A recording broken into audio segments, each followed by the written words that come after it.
todas pela vossa presença numa tarde de sol, de verão, porque o verão em Lisboa estende-se para lá do verão em Bruxelas e em Paris, numa tarde muito convidativa para outras atividades, mas em que vamos ter uma conversa europeia, a primeira das conversas europeias, e talvez seja bom eu começar por introduzir esta ideia.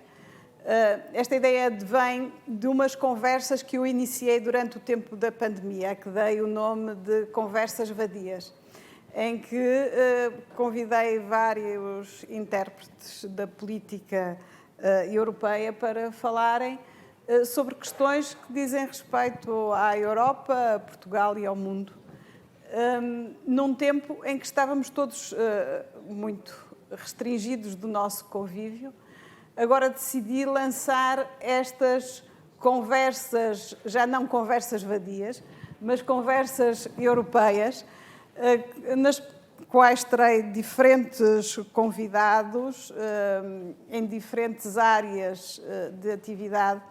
E para esta conversa, que é uma conversa que foi adiada por muito tempo, decidi convidar um colega muito especial, o Rafael Glucksmann, e decidi convidá-lo por um motivo assaz curioso.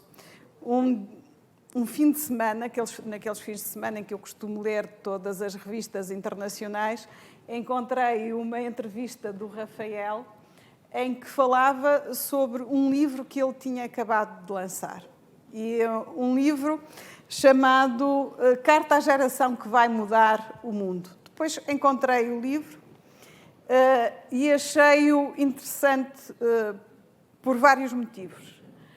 Primeiro, pelo assunto, pela abordagem dos diversos temas que têm a ver com a participação dos jovens na vida das nossas sociedades e na vida política, da mobilização dos jovens.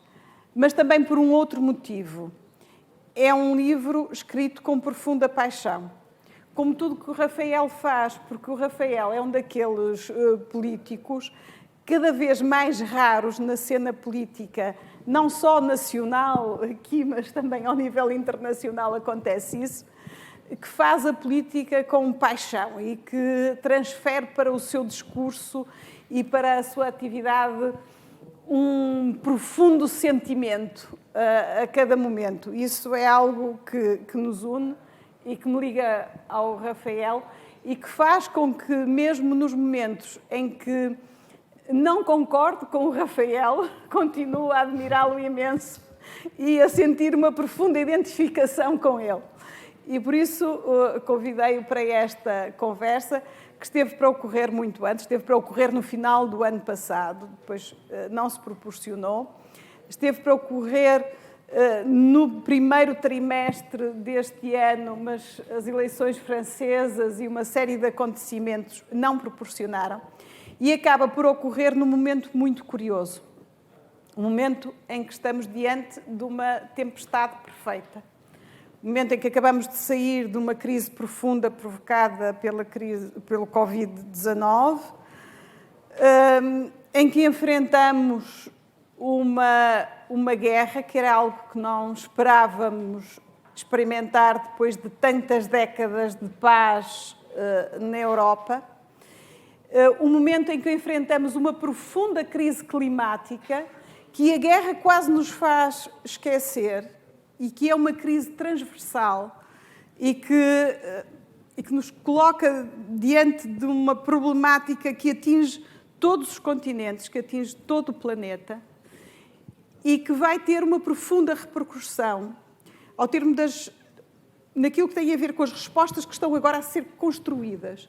Todas elas terão uma profunda repercussão na geração mais jovem, nos jovens deste momento.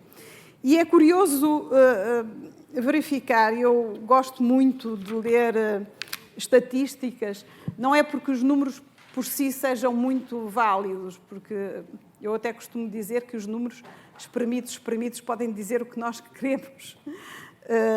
Mas encontrei um estudo muito interessante promovido sobre a participação política e a juventude em Portugal promovido pelo Fórum Gulbenkian, com a participação do Centro de Estudos da Universidade Católica e também participado pela Universidade do Minho, a Universidade de Aveiro, do Porto e de Lisboa, que nos vem dizer isto: os jovens estão cada vez mais afastados do voto, das eleições, mas cada vez mais mobilizados para outro tipo de movimentos, para outro tipo de respostas.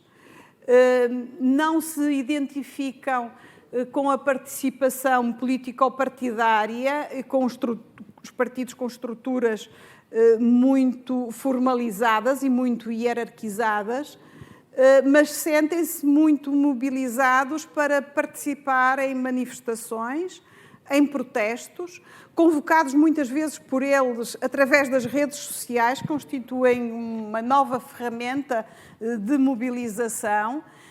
Essa própria ferramenta acaba por ser muitas vezes o grande instrumento de debate e de formação política dos nossos jovens neste momento, num quadro que os atomiza, muitas vezes, que os separa, que os põe frente a um ecrã, sozinhos, a discutir com alguém que está do outro lado do mundo, mas em que cada um está, de facto, no seu canto, e que, ao mesmo tempo, serve para convocar manifestações e grandes mobilizações de rua, como temos assistido, por exemplo, com as greves climáticas.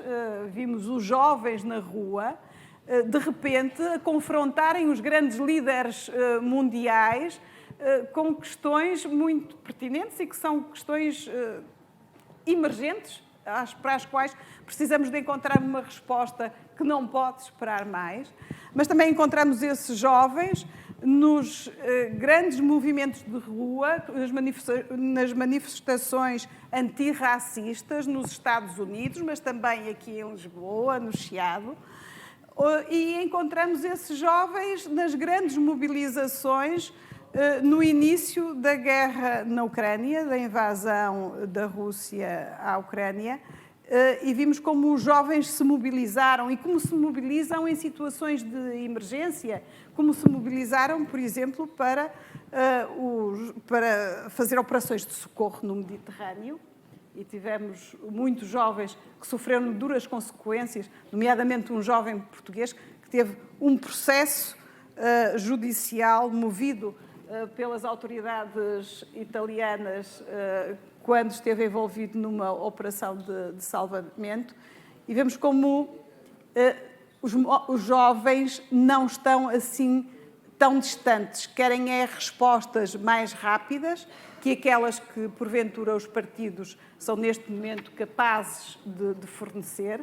E aí lanço-te também aqui uma questão que fica para a tua resposta: até que ponto os partidos tradicionais estão ou serão capazes de se transformar no sentido de serem mais velozes, mais proativos e serem capazes de responder mais às questões que os jovens colocam e para as quais querem respostas imediatas, porque há uma transformação geracional também muito grande com o facto das pessoas estarem cada vez mais habituadas a lidar com o computador que lhes dá uma resposta num minuto. Nós não podemos pensar que as novas gerações vão ter exatamente a nossa velocidade, vão ter uma outra velocidade e vão querer respostas do mundo a uma outra velocidade. São tudo questões que ficam para esta reflexão, mas também fica para esta reflexão algo que nós não esperávamos que ocorresse neste tempo, desde que te falei da primeira vez em vires a Lisboa, que é o avanço dos movimentos de extrema-direita na Europa, algo que nós não esperávamos assistir com esta violência e com esta força. Jamais esperaríamos que acontecesse o que aconteceu, entretanto, nas eleições antecipadas em Portugal. Não esperávamos ver o Chega com um grupo parlamentar constituído como está constituído na Assembleia da República. Não esperávamos ver o que aconteceu na Suécia e também não esperávamos, apesar de tudo, não esperávamos ver acontecer o que aconteceu em Itália. E na França tivemos aqui momentos de grande susto. As eleições francesas foram muito acompanhadas em Portugal e vivemos aqui momentos de grande susto a pensar no que poderia acontecer. E também não sabemos o que é que vai poder acontecer a seguir, porque quando a política francesa está muito assente em figuras e não tanto em movimentos organizados, consistentes, tudo se torna imprevisível. E é neste quadro de grande imprevisibilidade em relação ao futuro, mas também de grande desafio para todos nós quanto às respostas que podemos e seremos capazes de construir, que eu dou a palavra ao Glucksmann, ao Rafael Glucksmann, que é, além de político, foi jornalista, é ensaísta, foi também realizador e, como realizador, fez 2 documentários, um sobre o genocídio no Ruanda e outro sobre a Revolução Laranja na Ucrânia, que mostram um lado ativista do Glucksmann, porque ele, para além de político, é, eu acho que essencialmente, um ativista e gerou ele próprio um movimento, o Place Publique, em França, que concorreu às eleições europeias em coligação com o Partido Socialista francês. E é com o Rafael Glucksmann e as palavras do Rafael Glucksmann para uma reflexão sobre as múltiplas questões que se nos põem neste momento que vos deixo agora, porque esta conversa, mais do que uma conversa comigo, quero que seja uma conversa com os meus convidados e que seja uma conversa altamente participada pelas plateias que vamos ter durante esta e as conversas que se seguirão.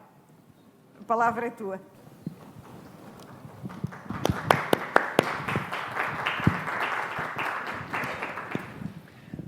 Merci beaucoup Isabelle, bonjour à toutes et à tous. Merci de l'invitation, merci de l'introduction, merci surtout de la conversation permanente qu'on a au Parlement européen, de notre engagement commun. J'ai appris que des fois tu n'étais pas d'accord avec moi. Ça arrive ? Oui. Oh, quelle tristesse. Non. Moi je vivais dans l'illusion qu'on était d'accord sur tout. Oui. Ouais. Surtout. Surtout, voilà. Presque tout. Ouais. Une autre fois. Et merci de ton introduction. Tu as déjà dit l'essentiel. L'essentiel, c'est d'abord la crise profonde que traversent nos démocraties. Même si au Portugal, vous êtes quand même dans une situation préférable à l'Italie ou à la France, cette crise que traversent nos démocraties, c'est une crise qui se retrouve partout en Europe. C'est une crise qui est d'abord une crise climatique. Comment les démocraties peuvent-elles faire face à la perspective de l'effondrement climatique? Est-ce qu'avec une démocratie, on peut engager les transformations radicales qui sont nécessaires? C'est la crise qui est liée à la guerre. Le retour de la guerre sur le continent européen était l'immense impensé des élites européennes. Depuis 20 ans, les voix qui alertaient sur la nature fasciste du régime de Poutine n'étaient pas écoutées, le risque n'était pas pris au sérieux, et la guerre est venue prendre les dirigeants européens au dépourvu, et nos démocraties se retrouvent dans une situation qui était vraiment absolument pas prévue, c'est-à-dire une situation d'état de guerre. Évidemment, nous ne sommes pas directement en guerre, mais non seulement nous sommes les cibles du régime de Vladimir Poutine, mais en plus, les conséquences sociales, économiques, financières, énergétiques de la guerre se font sentir au cœur même de nos cités. Et donc nous ne sommes plus non plus en paix. Et ça, c'est un moment qui est extrêmement dangereux d'ébranlement. Et enfin, de crise de nos démocraties, ce qui est une crise interne. Tu as mentionné la montée et le triomphe, souvent, des mouvements d'extrême droite, qui est quelque chose qui va durer. Ce n'est pas un épiphénomène, ce n'est pas une parenthèse, ce n'est pas un accident. C'est quelque chose de beaucoup plus profond que ça. Alors vous êtes au Portugal, et je pense que c'est aussi largement lié au souvenir, à la mémoire de la dictature, encore presque préservée, mais ça commence ici aussi. Et cette vague de fond, elle est le signe de la crise intérieure, une crise qui est une crise politique, mais aussi une crise morale, une crise mentale, une crise philosophique des cités démocratiques européennes. En gros, c'est comme si l'extrême droite proposait un horizon de sens, de mobilisation, éveillait les passions dont tu parles, que les partis démocrates ne sont plus capables d'éveiller ou de produire. Et donc, on a vraiment un moment de questionnement extrêmement profond de nos démocraties. Et je ne crois pas que ça pourra finalement s'évaporer sans des transformations radicales et profondes, à la fois de la manière dont nos démocraties fonctionnent, mais aussi de la manière dont les partis politiques démocratiques fonctionnent. Et tu as parlé de la désaffection de la jeunesse pour les partis politiques, de l'absence de participation aux élections, de l'absence de participation dans les structures politiques elles-mêmes. Et je pense que c'est une des principales faillites de nos systèmes politiques. C'est-à-dire que la démocratie, aujourd'hui, ne mobilise plus la jeunesse, la démocratie politique. Est-ce que ça veut dire que la jeunesse est indifférente au cours du monde, au sort de l'humanité? Moi, je ne pense absolument pas. Si les politiques sont amenés à prendre à ce point au sérieux la crise climatique, c'est aussi parce que la jeunesse a mis ce sujet au cœur du débat public en Europe, par les grèves dont tu as parlé, les grèves climat. Mais pas seulement sur le climat. Sur les causes sur lesquelles moi je m'engage, je vois que ce sont les jeunes qui imposent un agenda à une classe politique qui est plutôt réticente à se mobiliser sur certaines de ces causes. Je vais prendre un exemple concret. Au début de mon mandat, j'ai reçu dans mon bureau au Parlement européen une délégation de Ouïghours et de rescapés des camps chinois. Et je savais plus ou moins ce qui se passait en Chine, mais j'avais une conscience très vague du crime qui avait lieu. Et pendant tout le rendez-vous, j'ai été saisi de vertige face au décalage entre, d'un côté, les témoignages, les chiffres qui étaient avancés, les informations qui étaient transmises sur la nature, l'ampleur du crime, la déportation d'un peuple et l'internement de millions d'êtres humains dans des camps de concentration, ce décalage entre la nature du crime, son ampleur, et l'indifférence totale des sociétés européennes.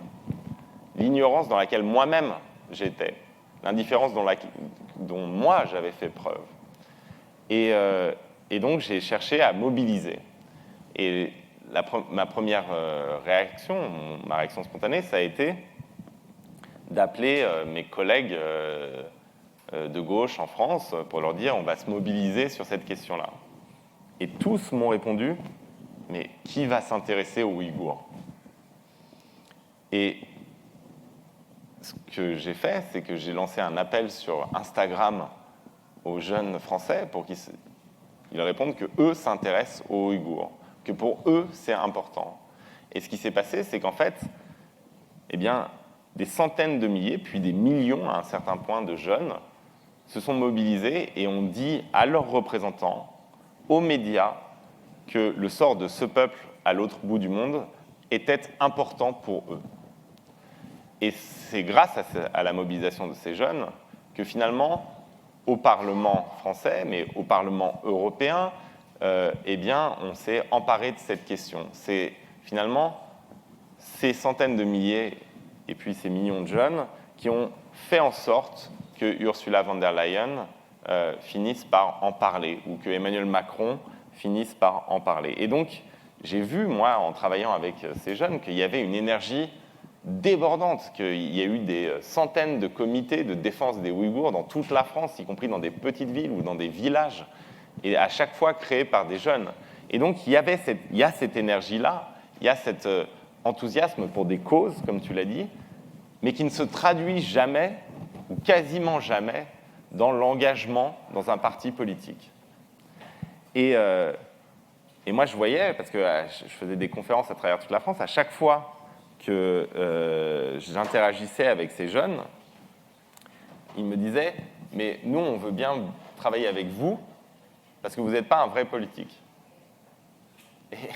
Et je leur disais « Mais moi, j'ai un mouvement politique. » Ils me disaient « Oui, mais c'est pas pareil, c'est pas un vrai parti politique. » Et donc, il y a une profonde méfiance. Ils sont tous écolos, ils sont tous convaincus que la crise climatique est la crise essentielle qu'ils auront à affronter, et pourtant, ils ne vont pas adhérer au mouvement écologiste.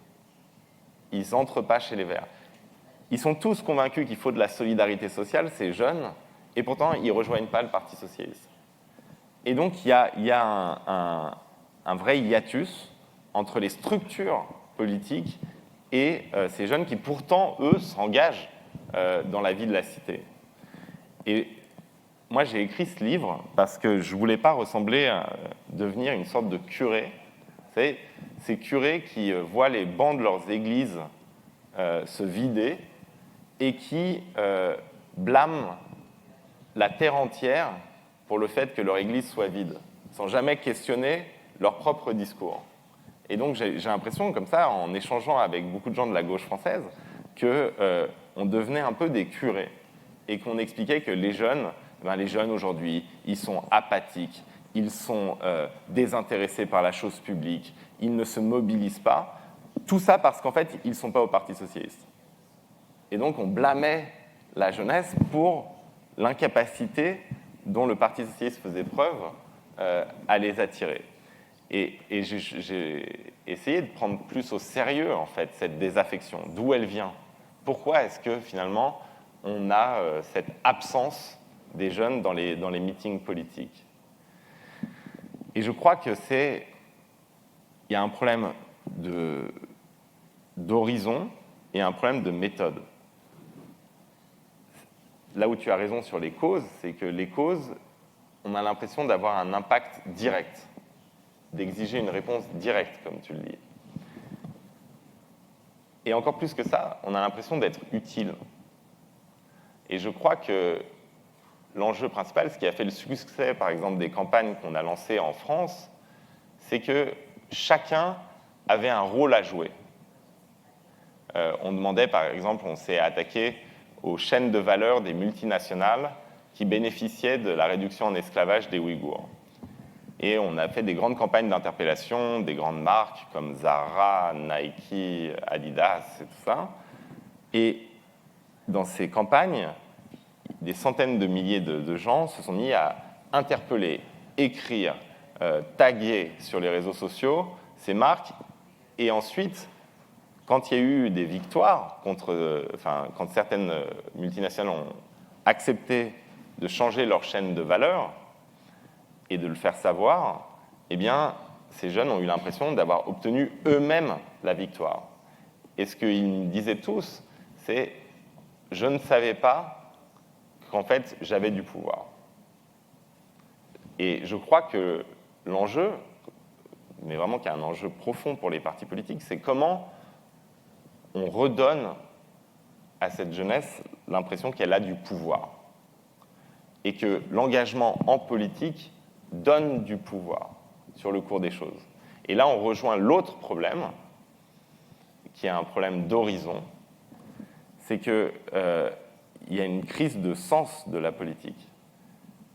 Et ce qui explique aussi l'émergence, la montée, le triomphe ensuite de l'extrême droite, c'est qu'il y a l'impression que notre discours est un discours de raison et de conservation. Tu parlais de la passion.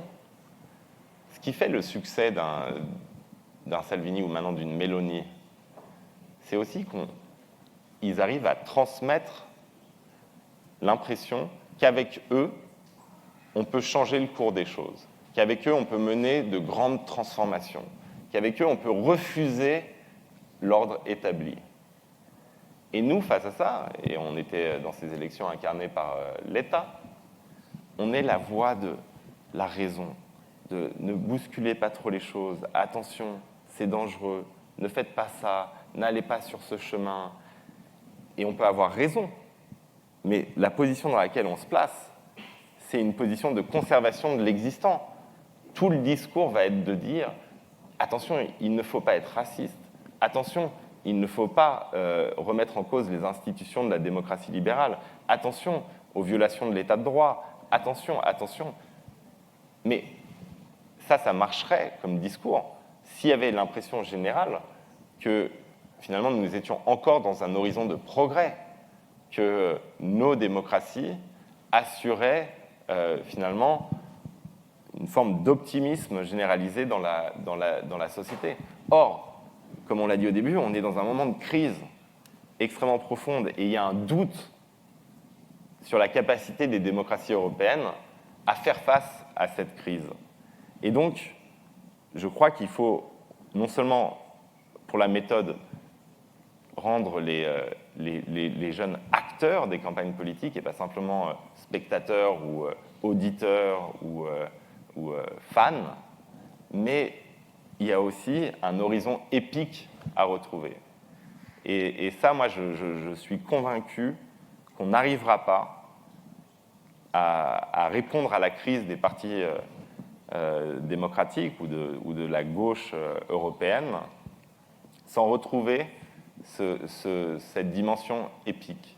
C'est-à-dire qu'on a des crises tellement profondes que si on n'arrive pas à raconter une transformation du monde, si on n'arrive pas à redonner l'espoir d'un grand changement, eh bien, finalement, on n'arrivera pas à retrouver les jeunesses européennes. Et on l'a, le récit épique. Il est là. C'est la transformation écologique, c'est la transformation de l'Europe en puissance écologique européenne. C'est la préservation du monde via sa grande transformation. Et je crois que si on arrive à faire les deux, il y aura un enthousiasme à nouveau de la jeunesse. Mais pour l'instant, on n'y est pas du tout. Enfin, je veux dire, je vois comment on travaille, comment la social-démocratie européenne prépare les échéances électorales. Il y a une difficulté ontologique, en fait, pour un discours qui est un discours de raison, à faire appel à la passion. Mais sans la passion, on n'y arrivera pas. Et donc, c'est impératif pour nous, je pense, de se remettre en question. Vous savez, c'est trop facile d'expliquer que les jeunes ne participent pas à nos partis politiques ou à nos élections parce qu'ils se désintéressent de tout. C'est trop facile et c'est faux. Je pense que le devoir des dirigeants politiques, c'est d'avoir un retour sur eux-mêmes qui leur permet d'éviter ensuite de sombrer. Et le seul message que j'ai, puisque vous êtes encore dans une situation qui est une situation de chance, enfin d'avant-crise, c'est de ne pas faire les erreurs qu'ont fait les autres partis socialistes comme le Parti socialiste français. Et donc de constamment travailler sur vous-même pour éviter d'atterrir dans le même précipice que le nôtre. Parce que c'est beaucoup plus difficile de reconstruire une fois que c'est détruit. Donc voilà. Mais c'est pour ça aussi que je voulais venir et surtout échanger, parce que je pense que, comme je l'ai dit,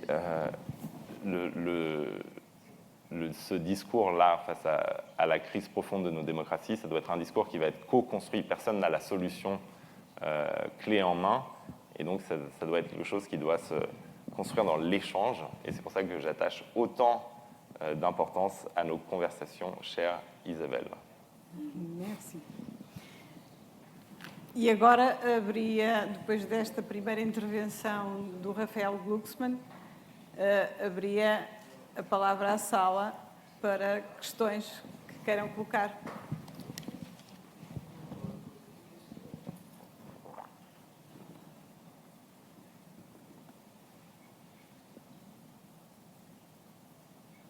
Não há questões? Tenho que quebrar eu o gelo? Então, quebrarei eu o gelo.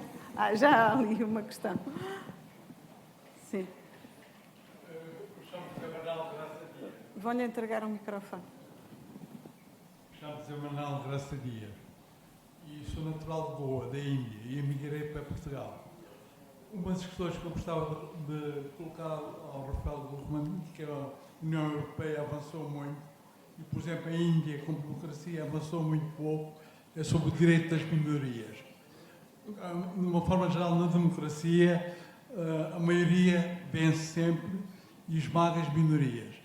Na Índia acontece um problema que é o problema dos muçulmanos e a maioria dos hindus esmagam o direito das minorias muçulmanas. Mais la démocratie, ce n'est pas juste la victoire de la majorité. La démocratie, c'est la victoire de la majorité aux élections et le respect des minorités, le respect de l'état de droit, le respect de principes qui permettent la vie en commun et qui permettent une existence libre, même à ceux qui ne font pas partie de la majorité. Et donc, il y a un immense problème dans la définition du terme démocratie, mais c'est un problème qui se retrouve en Inde de manière évidente avec Modi, mais qui se retrouve aussi en Europe. Aujourd'hui, dans le terme qui est défini par Orban de démocratie illibérale, il y a cette idée que seule compte la majorité. J'organise des élections, donc je suis démocratiquement légitime puisque la majorité valide mon gouvernement. Mais la démocratie, ce n'est pas juste ça. C'est ce qui se passe entre les élections. C'est la capacité à exprimer le dissensus, c'est la capacité à exprimer les différences, c'est la protection d'une scène médiatique et d'une scène juridique qui garantissent les droits et les libertés de chacun. Et donc il y a chez tous ces mouvements d'extrême droite, nationalistes, la capture du mot démocratie. Et je crois que c'est le principal danger qu'on encourt, c'est qu'en fait, eux vont se présenter comme étant les démocrates. Et vont présenter toute structure, tout principe qui vise à limiter les pouvoirs, parce que la limitation des pouvoirs est constitutive de la démocratie libérale, eh bien comme des obstacles à la démocratie, comme des obstacles au peuple majoritaire. Et vous savez, moi, j'ai travaillé donc sur le Rwanda, tu l'as dit, et la notion qui était au cœur du génocide au Rwanda, c'était la notion de peuple majoritaire. Et je crois qu'il faut faire très attention, en fait, à cette équivalence installée entre majorité et démocratie. La démocratie, et ça c'est quelque chose que nous on connaît bien au Parlement européen, c'est un ensemble de règles aussi. C'est une existence balisée, une existence civique, balisée par des principes, par des institutions. Et la faiblesse des institutions européennes face aux dérives de la Hongrie, par exemple, eh bien, envoie un signal catastrophique. Parce que ça veut dire qu'en gros, désormais, si vous avez la majorité aux élections, vous pouvez violer les principes constitutifs de la démocratie. Et ça, c'est une menace qui peut emporter les démocraties libérales à travers toute l'Europe. Donc c'est vrai en Inde, évidemment de manière plus dure et plus claire, mais c'est aussi vrai au sein même de l'Union européenne. Et c'est vrai évidemment aussi dans les mouvements comme Bolsonaro ou Trump aux États-Unis. Il y a un phénomène aujourd'hui mondial de remise en cause des règles qui permettent l'existence démocratique au nom même de la démocratie. Mais questões?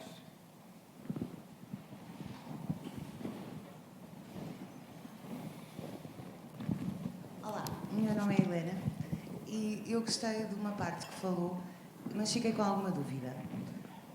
Aquilo que eu entendi é que são os jovens, a paixão dos jovens que faz alguns assuntos serem falados e serem votados até. Agora, diga-me uma coisa, como é que consegue motivar um jovem a gostar de política? No meu entender, é preciso ir primeiro à geração antes. E eu dou-lhe o meu exemplo pessoal. Tenho uma filha de 18 anos que lhe disse para vir hoje aqui comigo. E ela disse, não me interessa por política. E eu tento lhe fazer ver, política é tudo na vida é política. Mas não é aquela política que toda a gente fala, que de poder, de... Tudo é política, tudo o que nós fazemos é política. Portanto, eu acho que o primeiro passo é, no meu entender, que tenho 2 filhas, é primeiro cativar a minha geração, para que nós possamos transmitir aos nossos filhos essa paixão de a entreajuda, a causa pública, tudo isso que eu acho que é política. É isso que quis dizer sobre a paixão da juventude, é que a vida é feita de paixão. Eu só consigo agir com paixão, em tudo na vida, no trabalho, na vida pessoal, em tudo. Portanto, queria só saber se era isso que se estava a referir. E se há alguma forma que vós, políticos, possam ajudar-nos a cativar os jovens a participar mais. E nós próprios também.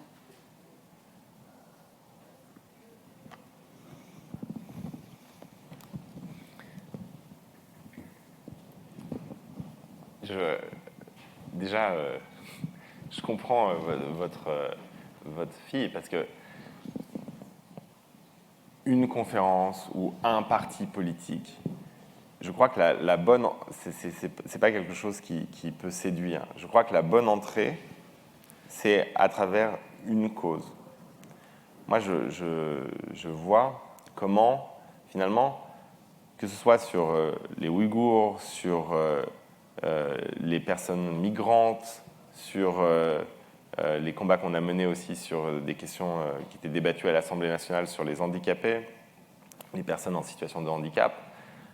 À chaque fois, on a une cause concrète qui mobilise les jeunes. Et ensuite, à partir de cette cause concrète, on peut tirer le fil et raconter le monde en général et développer une vision générale du monde qui devient, dans ce cas-là, un projet politique. Mais c'est toujours en partant de cette cause. Si vous dites à votre fille, là, par exemple, si vous êtes en France et que vous avez un gouvernement et elle ne s'intéresse pas à la vie politique, vous avez un gouvernement qui va prendre une mesure qui aura un impact désastreux sur la situation des personnes en situation de handicap. Et vous racontez une histoire particulière. Et vous dites, allez, on se mobilise pour faire en sorte que ces personnes ne soient pas les victimes de cette loi. Eh bien, nous, on a eu des centaines de milliers de jeunes qui, tout d'un coup, se sont intéressés au débat à l'Assemblée nationale. De la même manière, sur la question, on a au Parlement un texte sur le bannissement des produits de l'esclavage des marchés européens. Moi, je suis parti depuis 2 ans de situations concrètes d'esclaves ouïghours qui travaillent sur les chaînes de valeur de Nike ou de Zara via les fournisseurs chinois. Et finalement, partant de cette situation concrète et en montrant qu'on pouvait agir face à cette situation, eh bien, on a aujourd'hui des centaines de milliers de jeunes qui suivent le débat parlementaire sur la directive de la Commission Commerce sur le bannissement des produits du travail forcé du marché européen. Et donc, on a des centaines de milliers de jeunes Français qui sont complètement passionnés par la Commission Commerce internationale du Parlement européen, ce qui, a priori, est quand même assez loin de leurs préoccupations immédiates. Mais tout ça parce que ça part d'une cause précise, d'une cause concrète qui ensuite conduit à un discours général et un débat institutionnel même. Et je crois que ça, les partis politiques ont perdu le sens de ça, de cette capacité à partir justement d'une histoire et à montrer comment cette histoire se traduit dans un débat législatif. Et il n'y a que comme ça qu'on va réintéresser les gens aux travaux d'un Parlement. Et je vois, moi, je dis toujours, dans mon mandat parlementaire, j'ai besoin de 2 jambes.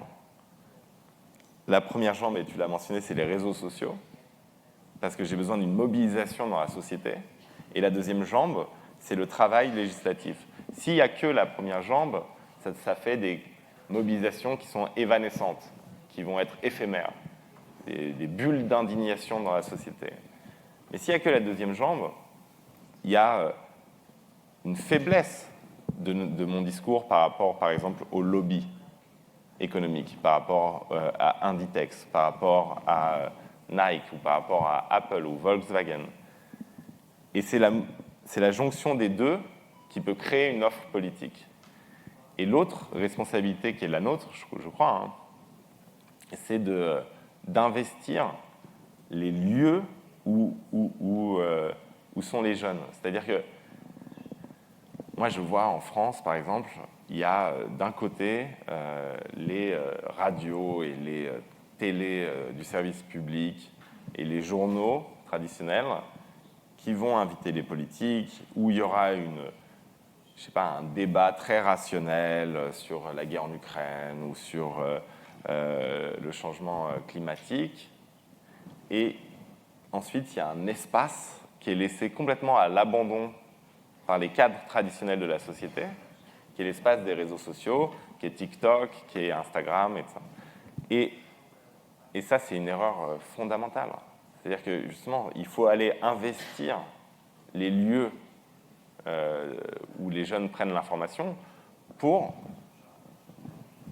amener, en fait, le message dans cet endroit. Et il faut le faire en acceptant de subvertir les codes de ces lieux-là. Par exemple, sur Instagram, qui était au départ un réseau d'images, où moi j'étais convaincu qu'Instagram c'était fait pour mettre des photos de coucher de soleil ou de gâteaux d'anniversaire, quoi. Et on a décidé à un moment d'aller sur Instagram et on a fait que du texte. Aucune photo, que des carousels de texte sur des sujets hyper graves. Donc c'était une rupture totale avec nous, on faisait du texte noir sur fond jaune avec des histoires de camps de concentration, en gros, dans un réseau où tout le monde se maquille pour avoir la meilleure lumière. Et je crois que en mobilisant là, on a aussi une réponse. Parce que l'opportunité extraordinaire que donnent les réseaux sociaux, et je suis bien placé pour savoir, parce que je préside la commission sur les ingérences étrangères au Parlement européen, donc je suis bien placé pour savoir qu'il y a aussi des dangers des réseaux sociaux, la désinformation, le chaos informationnel, les campagnes orchestrées depuis Saint-Pétersbourg avec les fermes de bots. Mais c'est aussi un lieu où on peut arriver à créer son propre agenda. On peut façonner son propre agenda et devenir son propre média. Et ça, c'est extrêmement intéressant parce que ça sort le politique du rôle de commentateur gratuit pour chaîne info, pour chaîne d'information. Aujourd'hui, en gros, si vous êtes un politique et que vous voulez passer à la télé, vous devenez un commentateur de l'actualité. Et vous devenez spécialiste de tout. C'est-à-dire que moi, je vois mes collègues en France, ils étaient spécialistes de pandémie, puis spécialiste de climat, puis spécialiste d'économie, puis spécialiste de géopolitique. Ici Puis aussi. mais vous vous rendez compte de l'image que ça produit dans la population? Alors, comment on peut être spécialiste de tout ça? Moi, j'y connais rien à la pandémie. Je vous le dis comme je le pense. Je n'ai pas fait d'études de médecine. Je ne sais pas comment ça se propage. Mais pour avoir une existence médiatique, nos politiques doivent être des faux spécialistes de tout. Et ça crée un soupçon légitime d'insincérité profonde. Et donc, sur les réseaux sociaux, on peut décider de suivre son propre agenda, de définir à nouveau des priorités. Qu'est-ce qui est important pour nous? Et ensuite, les gens, ils viennent ou ils ne viennent pas. Mais comme c'est vous qui fixez, enfin, c'est moi qui fixe mes priorités, il n'y a pas de soupçon d'insincérité. Et ça permet aussi, moi, par exemple, j'ai refusé toutes les invitations de chaînes d'information depuis 2 ans. Ça ne m'intéresse pas. Mais ça, je peux le faire simplement parce que j'ai pu créer mon propre média. Mais ça peut réhabiliter justement la notion aussi de temps long. Moi, ce que j'essaye de faire, par exemple, c'est de réapprendre à ces jeunes qui me suivent qu'une cause, c'est 2 ans, 3 ans, 4 ans d'investissement. Ce n'est pas un tweet ou une manif. Et que, alors, c'est long, c'est difficile, ça suppose un engagement qui est constant. Et ça, c'est possible de le faire sur Instagram, c'est impossible à faire dans un média traditionnel. On ne peut pas demander à une télé ou à une radio de suivre la cause des Ouïghours pendant 4 ans, parce qu'elle ne va pas suivre.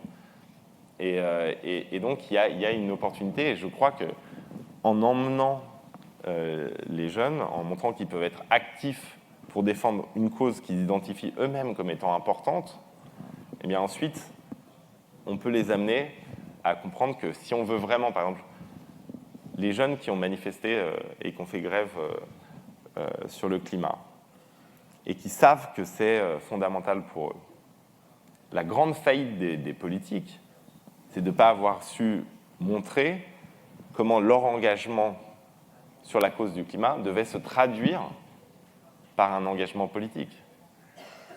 Et que si on veut lutter contre l'effondrement climatique, si on veut lutter contre les principaux pollueurs aujourd'hui, on a besoin de législateurs, on a besoin de ministres, on a besoin de politiques, on a besoin de partis politiques, on a besoin de prendre le pouvoir. Et ça, c'est quelque chose que les politiques n'ont pas su faire en France, en tout cas. Et je crois que c'est comme ça, par des causes concrètes et un nouveau type de discours et de rapport à la parole publique même, qu'on arrivera à remotiver. Moi, je vois sur le livre, par exemple,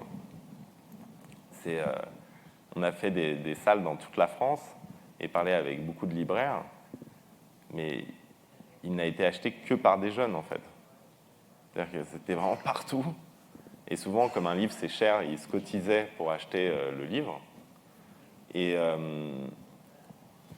je crois qu'il y a la possibilité de transformer cette énergie-là en mouvement qui se traduise aussi au moment d'un engagement électoral. Mais je ne suis pas encore sûr, quoi. C'est un pari. Donc, on va essayer avec les jeunes Français, et après, je viendrai parler à votre fille.